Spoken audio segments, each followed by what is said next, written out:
Les raimentas comptent parmi les créatures marines les plus majestueuses des océans.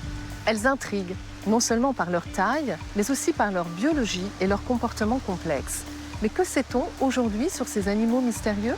Hugo Lassos, biologiste marin à l'Aquarium des Lagons et responsable du programme Initiative Manta, nous révèle le mystère de ces géantes, curieuses, sociables, mais également vulnérables.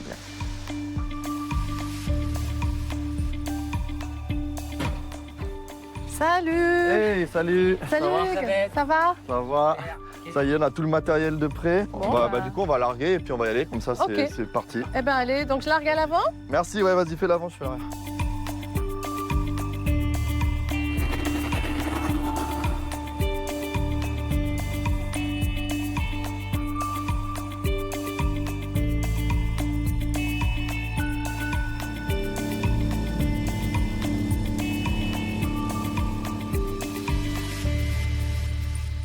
Sur le site où on va, c'est une station de nettoyage. Donc elles y viennent pour se faire nettoyer par les petits labres nettoyeurs.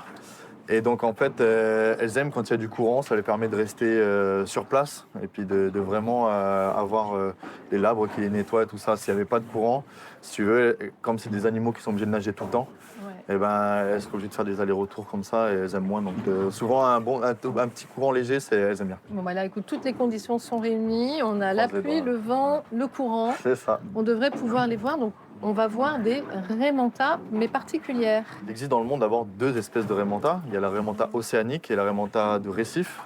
Et donc celle qu'on a en Calédonie et celle qu'on va voir là, c'est la raimenta de récif, qui son nom latin c'est Mobula alfredi. Ok, Mobula alfredi. C'est ça. Très bien.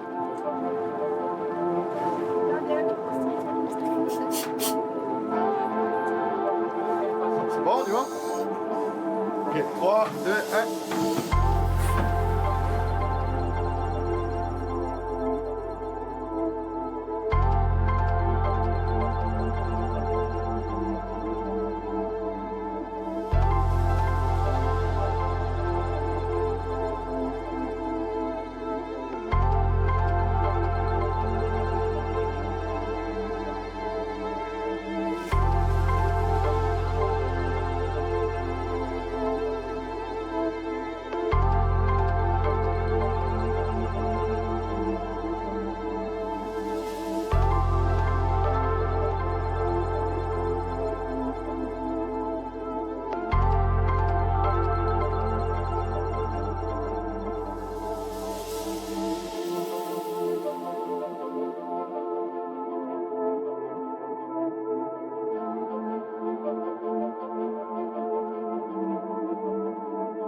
C'était bien? Ah, quel super moment. Bon, c'était un peu physique, hein, parce qu'il y avait beaucoup de houle. Ouais, il y avait de la houle, un peu de courant, donc ça bougeait, mais top, on les a vus. Voilà, elles étaient C'est là. ça, elles étaient là. Alors, justement, Hugo, quel est le rôle écologique de ces raimentas sur les récifs coralliens? Les raimentas, c'est comme tous les grands animaux, on appelle ça la mégafaune. C'est des animaux qui voyagent entre les écosystèmes et qui font des liens entre ces écosystèmes-là, dans les profondeurs, sur les premiers mètres du récif. C'est des animaux aussi qui se nourrissent d'une grosse partie de biomasse et qui vont déplacer cette biomasse en la rejetant ailleurs et en prenant un écosystème pour le rejeter ailleurs. Donc, elles font circuler la nourriture, en C'est fait, ça. pour les autres espèces. Exactement. Et alors, toi, tu as recueilli beaucoup de données sur les raimentas, parce que tu as fait une thèse dessus. Mais ici, les raimentas ne sont pas menacés. Donc, à quoi ça te sert d'étudier des animaux qui ne sont pas menacés? Alors, en Calédonie, c'est vrai qu'il y a beaucoup d'animaux qui ne sont pas directement menacés. On a la chance ici d'avoir un endroit où on n'a pas une pression, c'est-à-dire que les gens ne vont pas pêcher directement les raimentas. Mais il y a beaucoup d'autres endroits dans le monde où elles sont vraiment menacées et elles sont pêchées pour leurs branchies, pour leur viande, pour leurs ailerons. Et en fait, le but de cette science-là, c'est d'en apprendre plus sur ces espèces à des endroits où elles sont dans leur état naturel, on va dire, pour ensuite alimenter avec des informations scientifiques des projets de conservation ailleurs dans le monde, dans les régions, ils en ont vraiment besoin.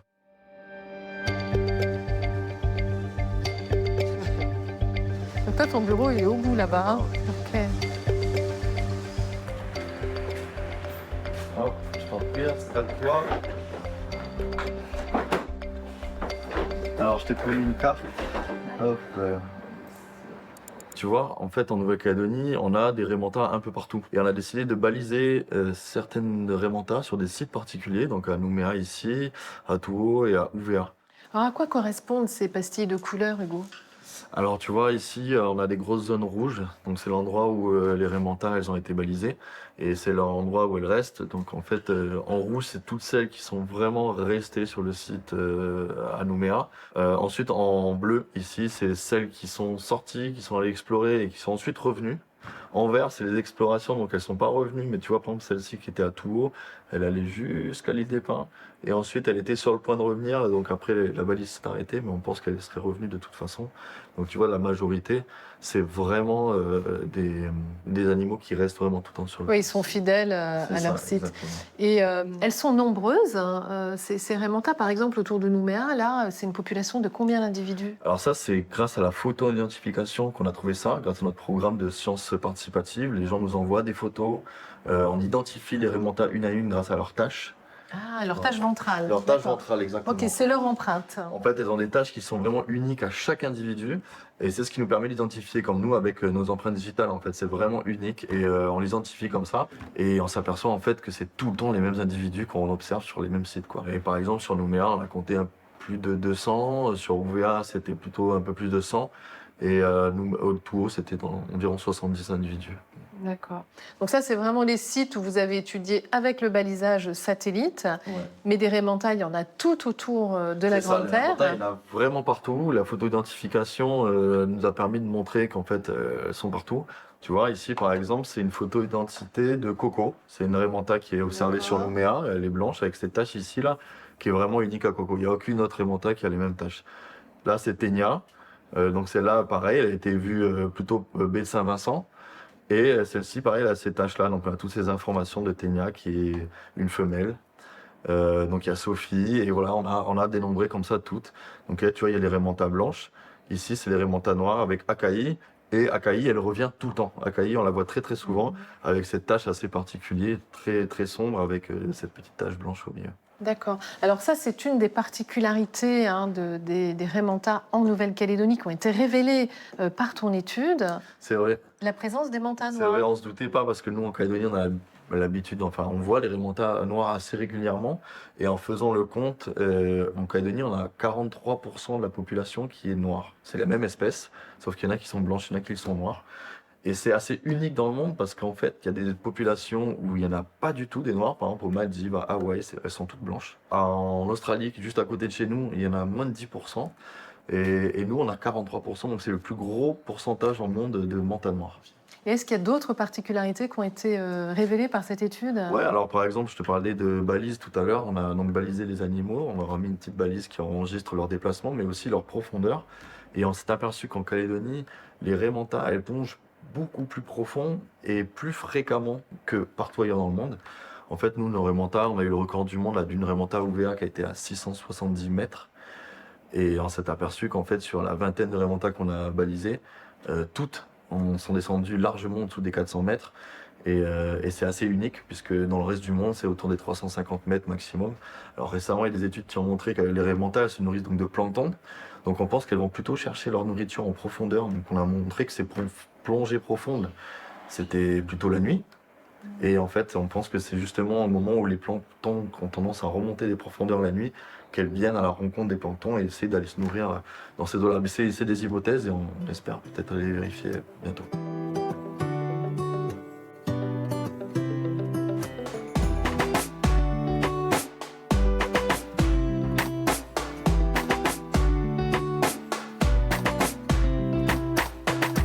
Admirée et respectée par diverses cultures à travers l'histoire, la raimanta occupe une place importante dans les traditions spirituelles des populations qui vivent au bord de mer.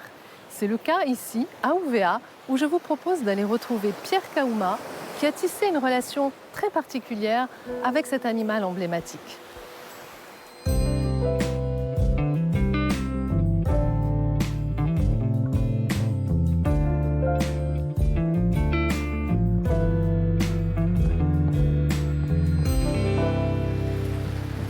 Bonjour Pierre. Hey, bonjour Elisabeth. Ça va? Ouais, tranquille, je fais la bise quand même. Bah oui. Bon, je viens te voir aujourd'hui pour parler des Raimanta, Ouais, dis-moi. parce que je sais que tu as une relation un peu particulière avec elle. Plaque, là. Tu l'as même tatouée Je l'ai sur même ton tatouée. bras. Voilà. Oui. Alors qu'est-ce qu'elle représente pour toi, la Raimanta? Alors la Raimanta, elle représente beaucoup de choses pour moi, étant donné que j'ai toujours côtoyé cet élément. Hein. Nous, on fait partie aussi des clans de la mer. Donc voilà, on a pilier aussi, il y avait tout qui vit dedans. Donc la Raimanta, c'est quoi? Elle représente beaucoup pour nous, surtout au niveau culture kanak, du temps de nos ancêtres. Ils travaillaient avec les esprits. Donc, les esprits de la terre, il y avait les esprits de la mer. Et donc là, la Raimanta, elle aussi, voilà, c'est un messager, il apporte du bien à l'humain. Donc aussi, il peut prévenir des dangers et aussi des maladies. Ah bon? Alors ouais. comment ça? Alors, pourquoi les maladies? Parce qu'une fois, on avait fait une plongée bouteille avec des étudiants. Et on était sur un pinacle qu'on appelle la station nettoyage. Et là, vous avez la Raimanta qu'elle vient droit sur moi, parce qu'on se connaît, hein, elles ne sont pas tellement sédentaires. Donc voilà, on s'est recollé dans l'eau, elle vient droit vers moi. Du coup, tu as le plongeur à côté, il vient te mettre à côté, en voyant la Raimanta arriver. Et là, on voit la Raimanta qui arrive et qui s'arrête net, elle fait demi-tour, elle repart. Donc là, dans ma tête, ça m'a intrigué parce que je me dis, tiens, c'est bizarre. Tu vois, un comportement comme ça. Donc je commence à chercher pourquoi. Et là, quand on remonte dans le bateau, je disais à sa compagne, écoute, quand tu retournes à Nouméa, ce serait bien que tu vas voir ton copain, ça va passer à faire un scanner chez Atoubine, parce que je pense qu'il a une maladie. Il dit, mais pourquoi? Parce que pour moi, la Raimanta, elle détecte les maladies. Du coup, ben voilà, ils ont passé là. Et puis là, elle dit que ton copain avait un début de cancer. Même une angine comme ça, elle ne viendra jamais à côté. Voilà. Ouais, alors toi, tu as une telle connaissance et une telle passion pour l'océan, parce que tu es plongeur, tu es apnéiste. Voilà. Et donc maintenant, tu emmènes les gens voir les Raimanta. Ils emmènent pour faire découvrir la beauté de la faune de la flore. Ouais. C'est ça mon truc. C'est donner du bonheur, du rêve et du plaisir. Ça, c'est mon travail. Alors moi, je veux bien un peu de bonheur, de rêve et de plaisir. Voilà. Est-ce que tu m'emmènes? Oui, il n'y a pas de souci. Est-ce que tu penses qu'on va voir des Raimanta aujourd'hui? Hier, j'ai essayé de les contacter, mais bon, voilà. Hein. On va s'adapter aux choses que la nature nous donne. C'est ça. Il y a pas. Il y a pas. Okay. Voilà.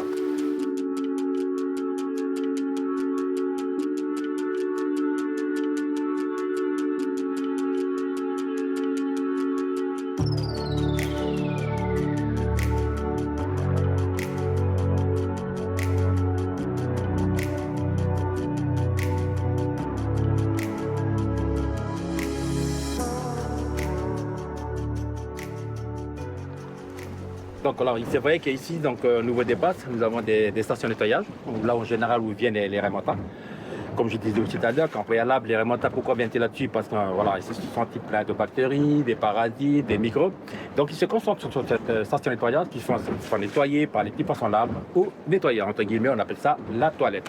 Donc une fois qu'ils ont pris ils sont tout propres, après le repas. Voilà. Donc là, on va aller voir s'il y a des Raimanta qui sont en train de faire leur toilette. Voilà, si on les voit sur le ça, c'est qu'ils viennent faire leur toilette. Mais c'est bien qu'il y ait un peu de courant parce qu'il y a aussi qu'ils viennent aussi s'oxygéner par rapport au courant.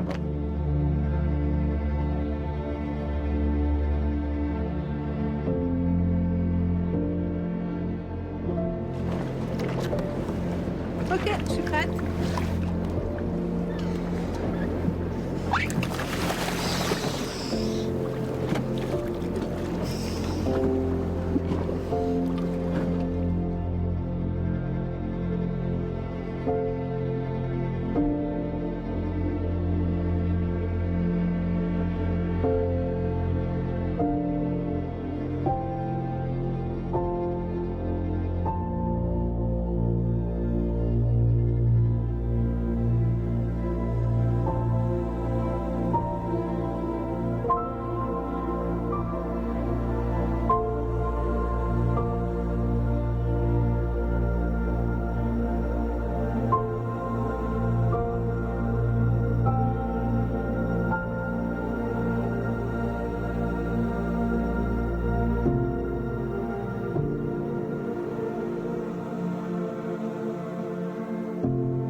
Oh, Pierre, moi, la seule manta que j'ai vue sur ce site-là, c'est celle qui est imprimée On va sur ta aller voir la combinaison. Il y avait des requins? Ben voilà, c'est ça, c'est la station, c'est là au général où ils viennent. Ouais. Donc là, il y avait des requins, il y avait des autres poissons. Bah, les montagnes, ils étaient. C'était pas le moment. Ouais. Voilà, ça se mérite, hein? Ça se mérite, exactement. Donc Elisabeth, hein, comme on n'a pas vu les remontas dans l'eau, Eh oui, on va aller voir. J'ai plein d'images. Hein. Je ne vais pas te laisser partir sans voir une remonta. Sans les voir. J'en ai plein dans mon ordinateur, comme ça tu pourras aller voir. Ah bah merci, c'est gentil, Pierre. Voilà. Donc Elisabeth, comme je te disais, que voilà, donc j'ai pas mal de clichés sur les remontas. Donc, voilà, je vais te montrer Elle est celle-là déjà. magnifique, ouais. Alors là, on voit que c'est une manta à ventre noir. Hein. Là, c'est une manta à ventre Ouais. noir, ouais, exact. Il y en a beaucoup à OVA. Il y en a pas mal, il y en a pas mal, il y en a pas mal. Bon, après, on a pas mal aussi des variétés, hein, avec les ventes blanches aussi. Celle-là, elle a vraiment une empreinte Oui. caractéristique. Oui, oui, exact, ouais, ouais. Et alors, comment on dit Raymanta en langue d'OVA? Donc, remontant en langue d'OVA, bon, encore, moi, je connais plus en faga OVA, hein, on l'appelle Djeoudjou. Comment tu dis? Djeoudjou. Djeoudjou. Ouais, Djeoudjou. D'accord. Donc, Djeoudjou, c'est la remonta. On la voit vraiment de près. Hein. Elle est très, très près de toi, mais Oui. c'est elle qui s'approche, là. Voilà, elle vient vers moi, là. Ouais, elle vient vraiment vers moi, quoi. Là, je suis posé sur la station de nettoyage, au fait. Ouais. Et là, je la vois, elle tourne, et puis elle regarde. Toi. Là, elle s'approche parce qu'en fait, elle t'a reconnu. Elle m'a reconnu. Donc là, je fais un petit toit, je l'appelle, toi. Ouais. Donc, on appelle ça de la communion, toi, Ouais. entre elle et moi. C'est ça. La communion entre l'homme et l'océan. Entre l'homme et l'océan, voilà. C'est ça. C'est ça. Eh ben, écoute, merci beaucoup, Pierre. Je reviendrai pour les Oui, voir la avec grand prochaine plaisir. fois. Ouais, exact. Et merci pour cette découverte. Oh, Letty. Au Letty.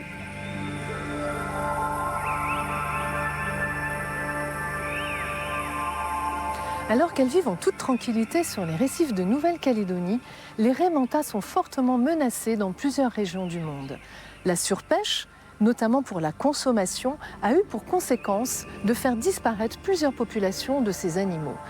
Désormais, toutes les espèces de raies mantas sont classées en danger par l'Union internationale pour la conservation de la nature. Alors, quelle réponse apporter aux menaces qui pèsent sur ces animaux vulnérables? Allons retrouver Hubert Géraud, expert du WWF, à la Maison de la Biodiversité pour en parler.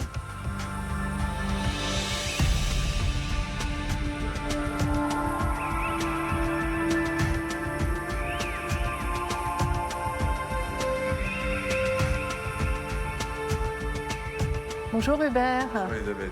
Alors en Nouvelle-Calédonie, les raies mantas sont extrêmement appréciés et préservés, bien entendu, mais ce n'est pas le cas de toutes les régions du monde. Alors quelles sont les menaces précisément qui pèsent sur toutes les espèces de raies mantas? Ben, il y en a plusieurs.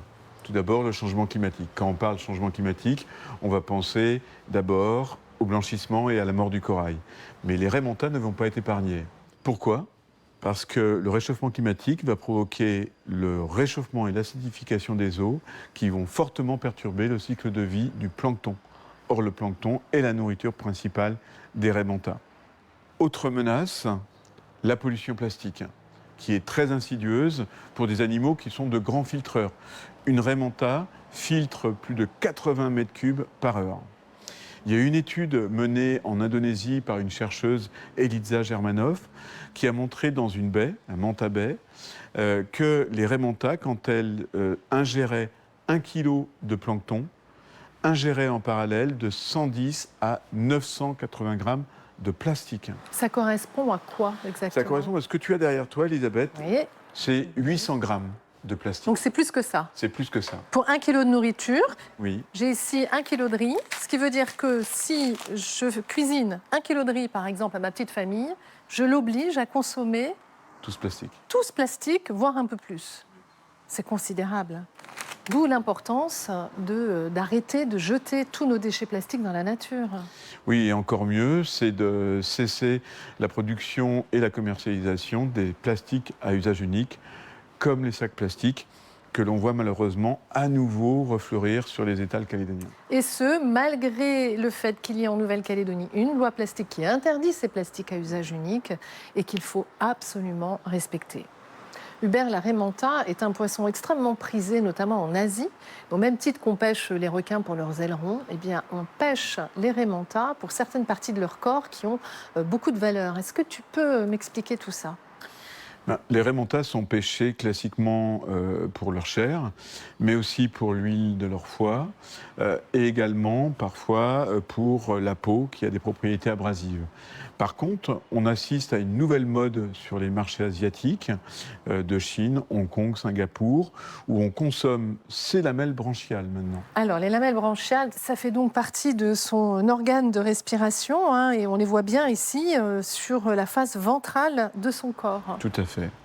Elles vont être vendues séchées à près de 50 000 francs le kilo, pour finir en soupe pour des soi-disant vertus médicinales. Qui ne sont pas prouvées scientifiquement. Pas prouvées scientifiquement. On soignerait l'acné, mais aussi le cancer, mais aussi ce serait un excellent tonique général. Sur un seul marché chinois, celui de Guangzhou, sur un an en 2013, une étude a montré que s'y étaient écoulées 120 tonnes de ce produit. Ça correspond à combien d'individus ? Environ 130 000 grandes raies, donc sur un seul marché, sur une seule année. Alors, quelle réponse apporter à ce problème ? Eh bien, lutter contre ces commercialisations illégales, protéger les frontières de notre parc de la mer de Corail des intrusions de bateaux de pêche illégaux. Rappelle-toi les Blue Boats. Qui venaient collecter des bêches de mer et des élans de requins, venaient du Vietnam. Or, le Vietnam est un des 4 principaux pays exportateurs de lamelles branchiales de raies mantas. Ah oui, donc les Blue Boats pêchent potentiellement aussi des raies mantas dans notre zone maritime. Tout à fait. Ne pas, bien sûr, consommer ces produits quand on se rend en Asie. Et dans les pays où on les pêche, c'est de proposer un autre mode de valorisation économique. Cette fois-ci, non pas en les tuant et en rapportant quelques dizaines de milliers de francs, mais en les protégeant et en les faisant admirer par le touriste. C'est ce qu'on appelle le tourisme de vision. Exactement. Et cette fois-ci, une seule raie manta, au cours de sa vie, qui dure combien d'années ? Au moins 50 ans, va rapporter, elle seule, 100 millions de francs pacifiques. D'accord, donc une raie manta morte, c'est 50 000 francs. Une raie manta vivante, tout au long de sa vie, va rapporter 100 millions. Il n'y a pas photo, c'est le cas de le dire. Il n'y a pas photo. Alors néanmoins, ce tourisme de vision n'est pas sans conséquence sur le dérangement des animaux. Et donc, il y a quelques règles à respecter quand on veut aller les voir. Oui, parce que le tourisme de vision, certains pays l'ont compris et le développent. Et parfois, ça a entraîné des perturbations de la tranquillité des raies. Donc il y a eu un code de conduite qui a été élaboré, qui est promu au niveau international et que d'ailleurs Hugo Lassos, au cours de sa thèse, a partagé avec l'ensemble des clubs de plongée calédoniens qui l'appliquent et qui respectent les règles. J'en ai justement un exemplaire avec moi de ce code de conduite qui est résumé en 10 étapes. Alors je ne vais pas toutes les citer, mais je vais en prendre 3. La première, c'est respecter une certaine distance de 3 mètres avec l'individu, pour ne pas l'importuner, et puis le laisser venir à nous. La deuxième, c'est quand on fait une approche, toujours la faire par les côtés, pour éviter donc de gêner son champ de vision.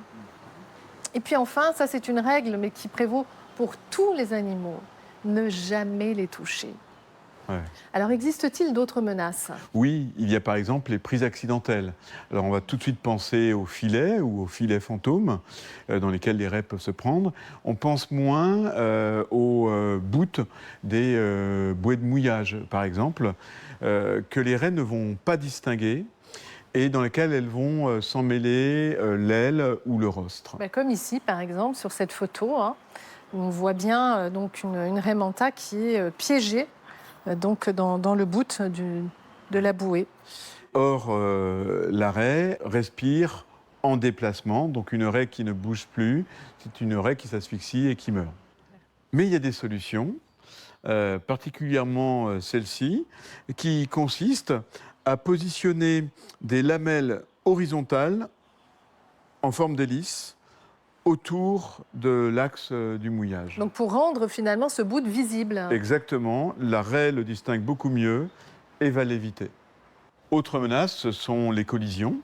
avec les coques, mais encore plus avec les hélices des bateaux. Donc ça, c'est une véritable arme hein, sous l'eau. Hein, Oui, une hélice. carrément. On le voit sur des dos de tortues, de dugong et également de certaines raimentas en Nouvelle-Calédonie qui sont balafrées.